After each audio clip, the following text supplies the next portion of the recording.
வந்தாச்சு.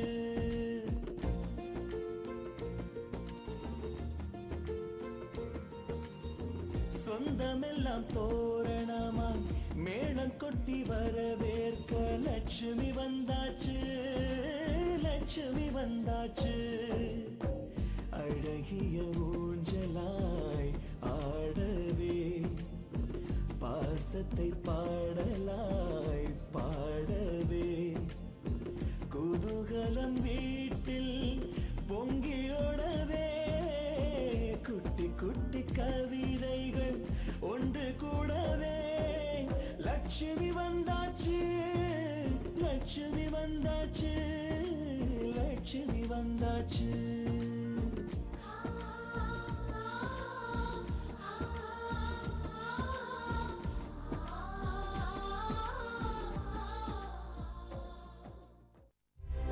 அன்னைக்கு கூட பணம் எடுக்கிறதுக்காக நான் அந்த ரூமுக்கு போனேன். அங்க போட்டோஸ் இருந்துச்சு. அந்த போட்டோல தங்க போட்டோ இருக்கா? இருந்தது. ஆனா அண்ணன் கல்யாணம் வருதுல்ல, அதனால அந்த ரூம்ல இருக்கிற போட்டோஸ் எல்லாத்தையும் எடுத்துட்டு ஃபேக்டரி கோடவுன்ல போட்டுட்டோம். தங்கவேல் அண்ணனோட கல்யாணம் முடியட்டும், போட்டோ எடுத்து காட்டுறேன்.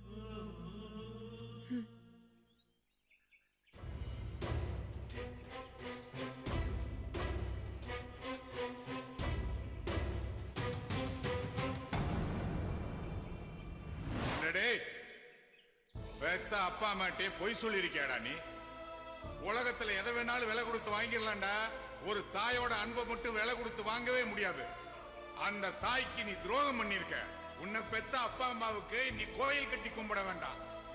ஆனா உன்னை நம்பி இருக்கிற அவங்களுக்கு நம்பிக்கை துரோகம் பண்ணாம இரு. ஏண்டா இப்படிப்பட்ட அப்பா அம்மாட்ட பொய் சொல்றதுக்கு உனக்கு எப்படா மனசு வந்தது?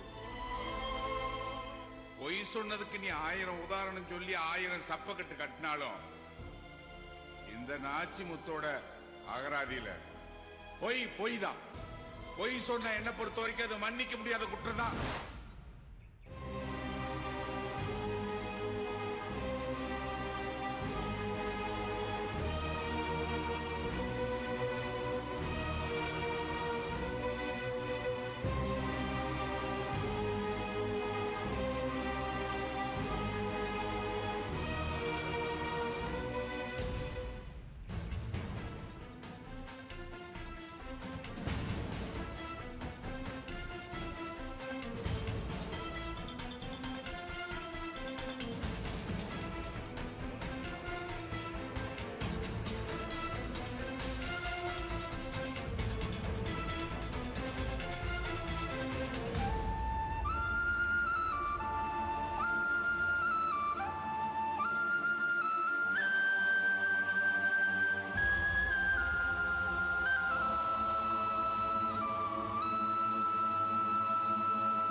பாருங்க, நான் ஒரு முடிவெடுத்திருக்கேன். இதுக்கு மேல அப்பா கிட்ட உண்மையை மறைக்க முடியாது. அவரு நம்ம மேல நிறைய நம்பிக்கை வச்சிருக்காரு. எங்க அப்பாவுக்கு உங்களுக்கும் எனக்கும் கல்யாணம் ஆகலங்கிற உண்மை தெரிஞ்சா அது எப்படி எடுத்துப்பாரு, என்ன முடிவு எடுப்பாருன்னு எனக்கு தெரியல. இருந்தாலும் உண்மையை சொல்லிதான் ஆகணும். நானும் என் சுயநலத்துக்காக உங்களை இந்த வீட்டுல கொண்டு வந்து வச்சுட்டேன். இப்ப எனக்கே என் அப்பா கிட்ட ஏன் போய் சொன்னோன்னு மனசு உறுத்துது. எனக்கு வேற வேற வழி தெரியல. அப்பா கிட்ட இப்பவே உண்மையை சொல்லிட போறேன்.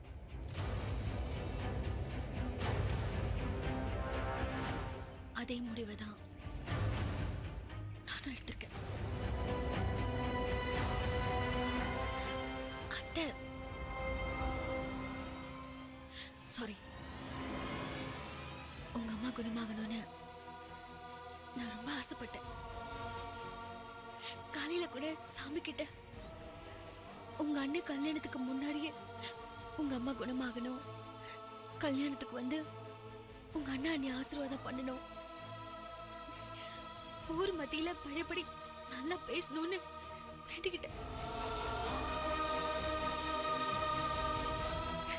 அதுக்குள்ள இப்படி ஒரு சிச்சுவேஷன். இப்போ எங்க அப்பா கிட்ட எப்படி சொல்றதுன்னு தான் தெரியல.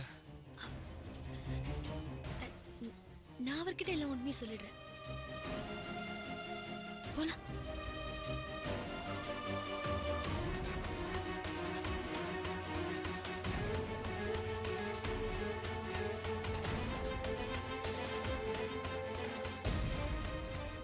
கண்டிப்பா தங்கவேலு கல்யாணத்துக்கு நீங்க வந்துடணும். வர்ற சனிக்கிழமை உங்க வீட்டுக்கு நாங்க பத்திரிக்கை வைக்கிறதுக்கு வர்றோம். சரிங்க. வச்சிடுறேங்க. அடுத்து வேற நம்பர் சொல்லு. சுந்தரேசன்பா. அப்பா எதுக்காகப்பா எல்லாருக்கும் ஃபோன் பண்ணி பேசிட்டு இருக்கீங்க? எப்படியோ நேர்ல பத்திரிக்கை கொடுக்க போறோம், அப்ப பேசிட்டா போச்சு. ஏண்டா அவங்க எப்ப இங்க இருக்கான்னு தெரிஞ்சுக்கிட்டு போனா தானே நமக்கு வசதியா இருக்கும். அப்பா அவங்க இருக்கிற நேரமா போய் பார்த்தா நாம பத்திரிக்கை கொடுக்கறதுக்கு 1 மாசம் ஆயிடும். ஏன்டா இப்படி சலிச்சுக்கிற? அம்மா வெற்றி லட்சுமி கூப்பிட சொன்னானேங்க. சொல்லிட்டேன்ப்பா, வந்துட்டு இருக்காங்க. பாரு ஒண்ணு தெரிஞ்சுக்க, நாம போனோன்னு பத்திரிக்கை கொடுத்துட்டு வரதுக்கு நம்ம என்ன லெட்டர் கொடுக்குற போஸ்ட்மேனடா? உட்கார்ந்து பேசினா தாண்டா உறவே வளரும். வைத்தியக்காரன் பேசுங்க பேசுங்க. தண்ணி எடுத்தோம். சரிங்கண்ணே. கதிர் சீக்கிரம் கொண்டு வாடா. பாத்தியாடா, ராமேஸ்வரத்துல இருக்கிற மூர்த்திக்கு நான் போன் பண்ணப்போ வள்ளியம்மை பத்தி ரொம்ப விசாரிச்சாப்புல. உடனே அவர் பொண்டாட்டிக்கிட்ட வள்ளியம்மை பத்தி அவர் பேசியிருக்காரு. உடனே வள்ளியம்மைக்கு இங்க இருமல் வந்துருச்சு. சீக்கிரம் தண்ணி கொடு. இதான் உறவுங்கிறது.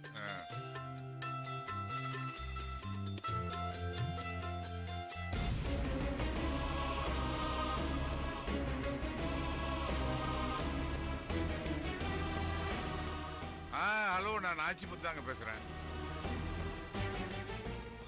வீட்டுக்கு வந்து பத்திரிக்கை கொடுக்கணும்.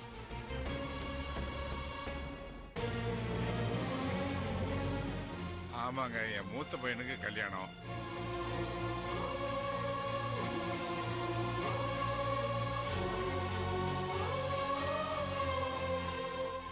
சரிங்க.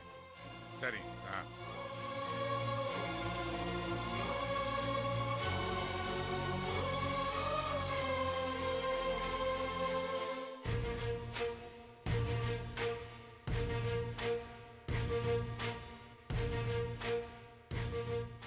வெற்றி வந்துட்டான்பா.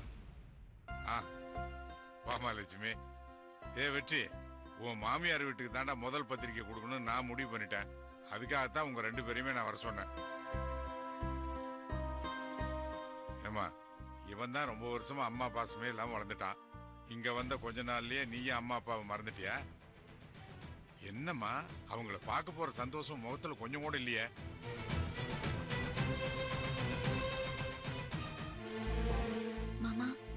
அத பத்தி தான் பேச வந்தோம்.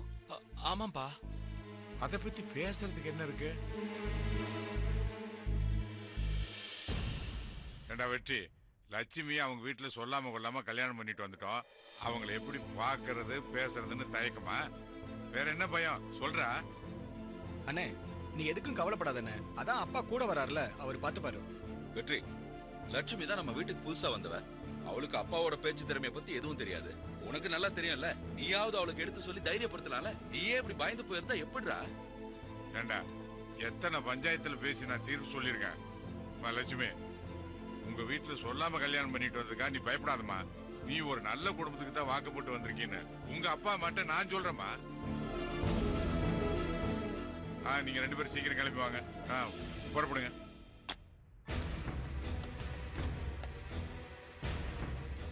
மாமா, ஆக்சுவலா எனக்கு அப்பா அம்மான்னு யாருமே இல்லை.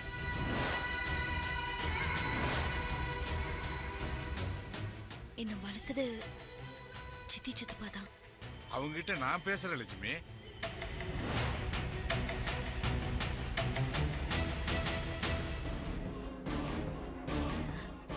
இல்ல மாமா. மாமா, நான் சொல்றத கொஞ்சம் கேளுங்க.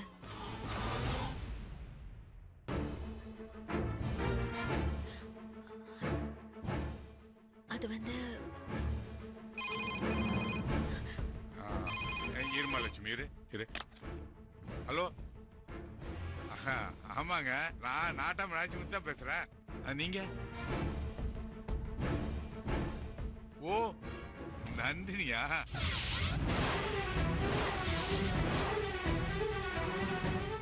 ஆமா, எல்லாரும் இங்கதான் இருக்காங்க.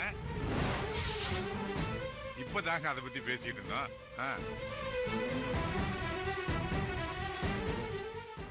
நந்தினி, நந்தினி தானே? ஆமா ஆமா, என் மருமக தான். ஓஹோ, நீங்க லட்சுமியோட சித்தி பேசுறீங்களா? உங்களுக்கு ஆயுசு 100ங்க. இப்பதான் லட்சுமி உங்களை பத்தி சொல்லிட்டு இருந்தா. நாங்க எல்லாருமே உங்களை பாக்குறதுக்கு தான் ரெடியா இருந்தோம். நீங்களே போன் பண்ணிட்டீங்க. ஆமா ஆமா, உண்மையை சொல்றேங்க. லட்சுமி இந்த வீட்டுக்கு வந்ததுக்கு நாங்க கொடுத்து வச்சிருக்கணுங்க.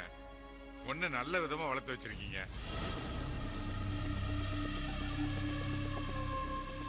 லட்சுமி என்ன சாதாரணமான ஆளா? எனக்கும் அவ மேல பாசம் அதிகமா தான் இருக்கு. உண்மையிலே லட்சுமி என் வயித்துல பிறக்கலையேன்னு நான் கவலைப்பட்டிருக்கேன். என் அக்கா வயித்துல பிறந்திருந்தாலும் அவளை நான் என் பொண்ணு மாதிரி தான் வளர்த்திருக்கேன். உங்க பேச்சு, மத்தவங்களை மதிக்கிற குணம், இது எல்லாமே உங்க குடும்ப பெருமையை சொல்லாம சொல்லிட்டு இருக்குதுங்க. இப்படிப்பட்ட குடும்பத்துல இருந்து ஒரு பொண்ணை யாருகிட்டையும் சொல்லாம என் பையன் கல்யாணம் பண்ணிட்டான். அதை நினைச்சாதான் என்னங்க பண்றது?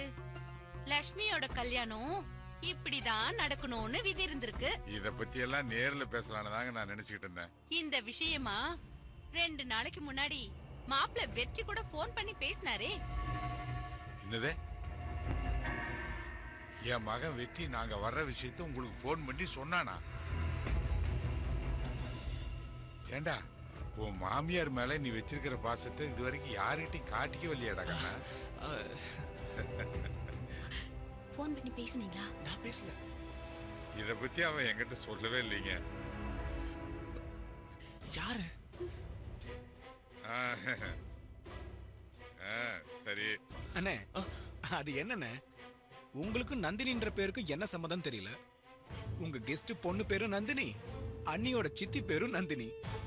ஒரே நந்தினி மயமா இருக்குல்ல? கொஞ்ச நேரம் சும்மா இருக்கியா? எந்த நேரத்துல என்ன பேசுறதுன்னு தெரியாது. போ, போடா.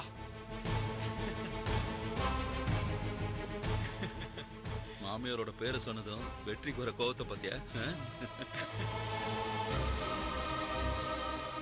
நீங்க எதை பத்தி கவலைப்படாதீங்க. லட்சுமிங்க நல்லா இருக்கா. அவ எங்க வீட்ல இருக்கிறத விட உங்க வீட்ல இருக்கிறதாங்க ரொம்ப நல்லது. எல்லாத்தையும் மாப்பிள்ள சொன்னாரு. அவருடைய அம்மா கொஞ்சம் கொஞ்சமா குணமாயிட்டு வரதா சொல்லி சந்தோஷப்பட்டாரு. அப்புறம் பெரிய அண்ணனுக்கு கல்யாணம் நடக்க போறதையும் சொன்னாரு. கல்யாண பத்திரிகை கொடுக்கறதுக்கு தாங்க உங்க வீட்டுக்கு நாங்க வர போறோம். இப்ப வேணாங்க. ஏங்க? நேரம் வரும்போது எல்லா விஷயத்தையும் நேர்ல வந்து சொல்றீங்க.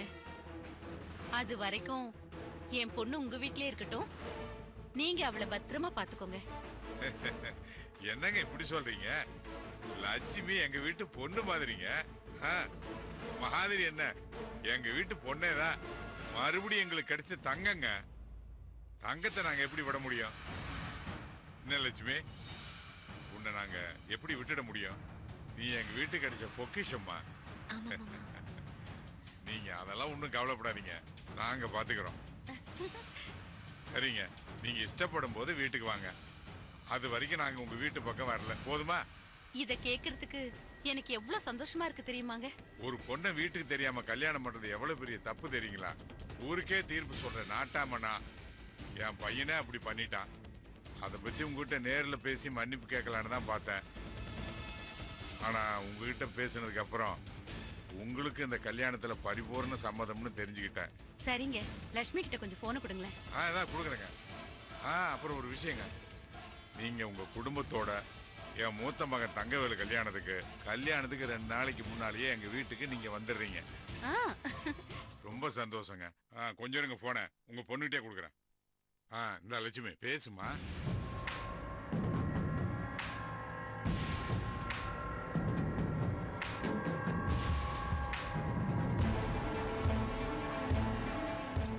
ஏமா பயப்படுற? உன்னை திட்ட மாட்டாங்க. தைரியமா பேசு. வா பேசுமா, வா பேசு. இந்தா பேசு.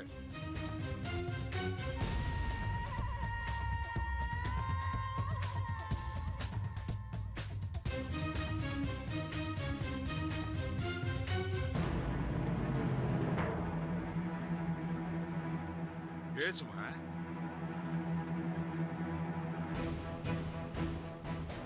ஓ, ரொம்ப நாள் கழிச்சு சித்திக்கிட்ட பேசுறமே, என்ன பேசுறது, என்ன பக்கத்துல வச்சுட்டு பேசுறதுக்கு தயக்கமா? சரி, நீ பேசுமா, பேசு.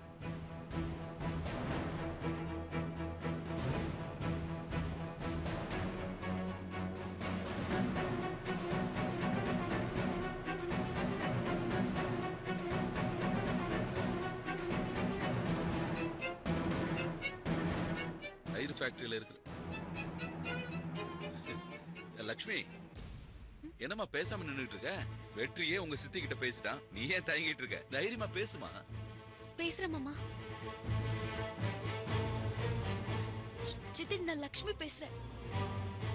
போன்ல பேசிக்கிட்டு இருந்தது யாருன்னு யோசிச்சுட்டு இருந்தியா? பயப்படாத, நான் நந்தினி பேசுறேன்.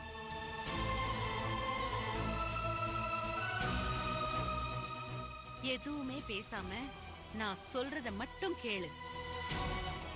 இது யாரு, புது நந்தினின்னு யோசிக்க வேணாம். நான் உனக்கு நல்லது பண்ணதா போனே பண்ணிருக்கேன். நிஜமா சொல்றேன். அந்த குடும்பத்துக்கு நீ செஞ்ச விஷயங்களை நினைச்சா எனக்கு ரொம்ப பெருமையா இருக்கு.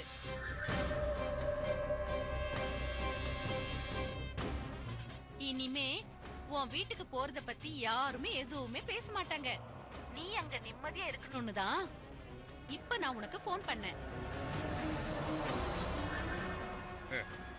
வெற்றி, பாத்தியாடா, சித்திகிட்ட பேசின உடனே லட்சுமி எப்படி கண்கலங்கறா பாடுறா.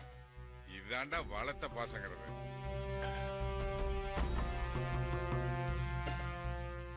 இத பாரு நந்தினி, நீ யாரு, எந்த சூழ்நிலையில அங்க போயிருக்க, எல்லாமே எனக்கு தெரியும். எதை நினைச்சும் நீ பயப்படாத, சந்தோஷமா இரு. எல்லாத்தையும் நான் பாத்துக்கிறேன். என்னடா இவ சம்பந்தம் இல்லாம போன் பண்ணி உனக்கு சப்போர்ட் பண்றாளேன்னு பாக்குறியா? எல்லாம் பணம் தான். பணம் பாதாள வரைக்கும் பாயும். பணம் இருந்தா நந்தினி லட்சுமி ஆவா. இந்த நந்தினி நாளைக்கு லட்சாதிபதி ஆவா. இல்ல இல்ல இல்ல, பல லட்சாதிபதி ஆவா. ஏன் கோடீஸ்வரியா கூட ஆவா.